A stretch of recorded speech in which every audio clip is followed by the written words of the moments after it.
Ang Bakunawa. Ang Bakunawa ay isa sa mga pinakakaakit-akit at misteryosong nilalang sa mitolohiyang Pilipino, lalo na sa mga alamat ng mga Bisaya at Bicolano. Ang Bakunawa ay karaniwang inilalarawan bilang isang dambuhalang ahas dagat o dragon. Napakalaki na kayang umabot mula karagatan hanggang langit. Inugnay ito sa tubig, buwan at balanse ng kalawakan. Ang pangalan nitong Bakunawa ay nagmula umano sa salitang Baku. Ibig sabihin ay yumuko o lumiko. At nawa, maaring mula sa salitang Sanskrit na naga na nangangahulugang ahas.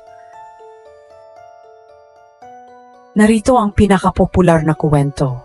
Ayon sa alamat, noon ay may 7 buwan sa kalangitan, magaganda at maningning. Nabighani ang Bakunawa sa kanilang liwanag kaya't umangat ito mula sa dagat at nilamon ang mga buwan isa-isa. Nang tinangka nitong lamunin ang huling buwan, ang mga tao ay nagsimulang mag-ingay. Pinagpupukpok ang mga palayok at kawali at taimtim na nanalangin sa mga Diyos.